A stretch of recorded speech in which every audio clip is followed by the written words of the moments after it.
पुण्यामध्ये मेट्रोच्या रुळांवर शरद पवारांच्या राष्ट्रवादी पक्षानं आंदोलन केलेलं आहे। शरद पवारांच्या राष्ट्रवादीचे कार्यकर्ते हे मेट्रोच्या रुळावर उतरले।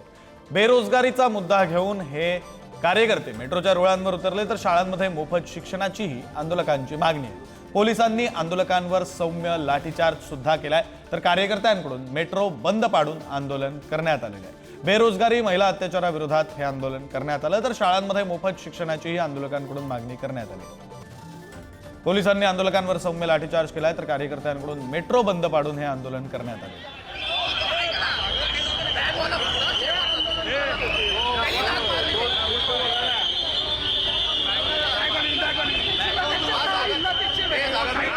प्रतिनिधी बालाजी पोद्दार फोन लाईन वरून जोडले गेलेले आहेत। अधिकचा तपशील त्यांच्याकडून घेऊया। बालाजी,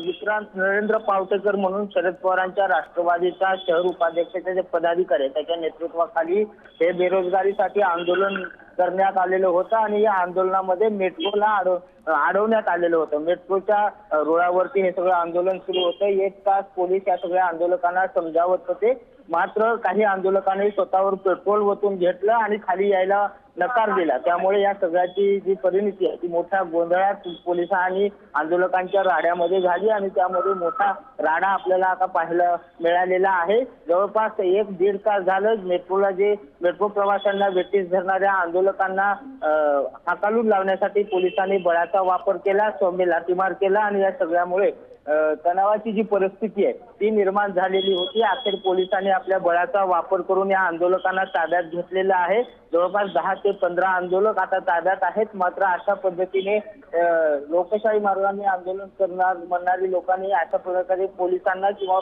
प्रवाशांना वेठीस धरल्याने आम्ही बळाचा वापर केल्याचं पोलिसांनी सांगितलेलं आहे। त्यामुळे आता ही परिस्थिती सगळी निवळत आहे। पोलिसांनी आंदोलकांना ताब्यात घेतलेलं आहे। अग्निशमक दलाच्या गाड्या सुद्धा अनेकदा प्रयत्न करत होत्या की या आंदोलकांना खाली आणण्यासाठी आणि पेट्रोल वतून घेऊ नका यासाठी, मात्र आंदोलक काही केल्या ऐकत नव्हते आणि त्यामुळे हे सगळे आंदोलन चिघळलं आणि पुण्यामध्ये हे आंदोलन चिघळल्यामुळे पोलिसांना सौम्य लाठीचार्ज करावा लागला।